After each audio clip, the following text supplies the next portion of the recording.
আমরা ক্লাস 9 এর ইংরেজি চ্যাপ্টার 7 এর 7.1.2 যে অ্যাক্টিভিটিজ আছে কোশ্চেন অ্যান্সার আছে এগুলোর উত্তর দেখব। চলুন শুরু করা যাক।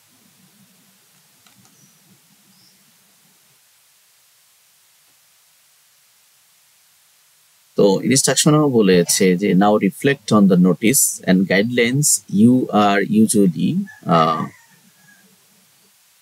ইনফর্ম বাই ইউর স্কুল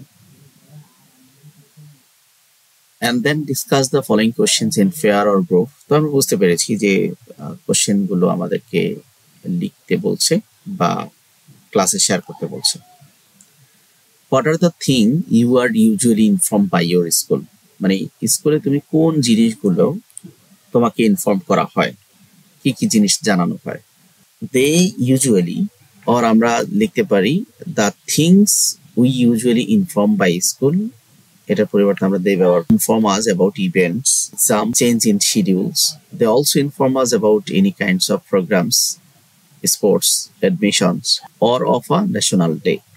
বিভিন্ন সাংস্কৃতিক দিবসগুলো, ভর্তি সংক্রান্ত সাংস্কৃতিক বা ন্যাশনাল ডে, বিভিন্ন ইভেন্ট, বিভিন্ন শিডিউল চেঞ্জের ব্যাপারগুলো আমাদের সাথে শেয়ার করে থাকে। How do the school office inform you? The school office usually inform us through notice. School office আমাদেরকে নোটিশের মাধ্যমে ইনফর্ম করে, অ্যানাউন্সমেন্ট বিভিন্ন বিজ্ঞপ্তির মাধ্যমে কি করে আমাদেরকে জানায়, or assembly বিশেষ sometimes through message in our mobile phone, কখনো কখনো মেসেজের মাধ্যমে আমাদের মোবাইল ফোনে মেসেজের মাধ্যমে জানানো হয়।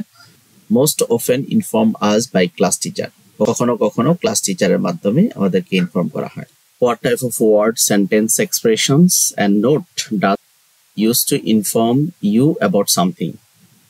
কি ধরনের শব্দ, বাক্য বা অভিব্যক্তি স্কুল কর্তৃপক্ষ ব্যবহার করে তোমাদেরকে বিভিন্ন বিষয় জানানোর ক্ষেত্রে। The school officials uses a very formal and official word. অনেক ফর্মাল বা অফিসিয়াল ওয়ার্ড ব্যবহার করে।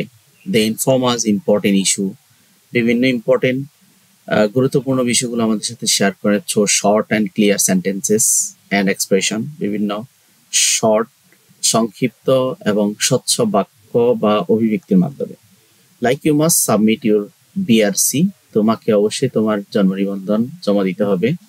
Enrol your name in debate within Sunday, সানডের মধ্যে তোমার ডিবেটে নাম এনরোল করতে হবে। And check and sign your registration copy, তোমার রেজিস্ট্রেশন কপির মধ্যে স্বাক্ষর করো। তো এই ধরনের সিম্পল এবং ইজি বাক্যগুলো দিয়ে আমাদেরকে বিভিন্ন ইনফরমেশন শেয়ার করে।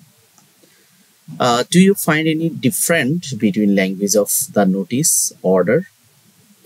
তুমি কি এই যে ল্যাঙ্গুয়েজের মধ্যে নোটিসের যে ল্যাঙ্গুয়েজ আর অ্যাজ ইউজুয়াল যে ভাষা সেটার মধ্যে কোনো পার্থক্য খুঁজে পাও? Yes, I do find some differences. আমি কিছু differences pi. They use formal words and full sentence, সেখানে ফর্মাল ওয়ার্ডগুলো ব্যবহার করা হয়, ফুল সেন্টেন্স ব্যবহার করা হয়। And tone is a kind of serious, এবং এখানে সিরিয়াস টোন ইউজ করা হয়। It is not as friendly or as usual our regular conversation, যেটা আমাদের as usual conversation হয়ে থাকে, যে ফ্রেন্ডলি হয়ে থাকে, ওটা ওরকম না, একটু ইনস্ট্রুমেন্টাল পাওয়ার টাইপের ভাষা ব্যবহার করা হয়। Why do you think the school officials use a different type of language to notify you?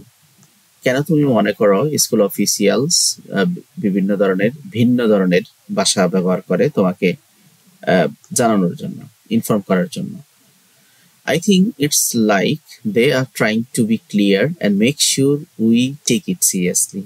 তারা ভিন্ন ল্যাঙ্গুয়েজ ব্যবহার করার কারণ হচ্ছে যাতে এটা আমাদের কাছে অনেক বোধগম্য হয় এবং আমরা বিষয়টাকে সিরিয়াসলি নেই। It's like they are using their authority to get things done. মানে যেন it's like they are using their authority, যাতে তারা বুঝাইতে চাচ্ছে যে এটা আমাকে অবশ্যই কি করতে হবে এবং এটা অথরিটি আমাদেরকে এভাবেই বলেছে। Do you think the language of school notice or order should be different? তুমি কি মনে করো স্কুল নোটিসের যে ভাষাটা সেটা ডিফারেন্স হবে? If yes, explain your answer. Yes, I think the language of the school notice or order should be different. আমি মনে করি স্কুলের নোটিশটা গুরুত্বপূর্ণ বিষয়টা গুরুত্বপূর্ণভাবেই উপস্থাপন করা উচিত।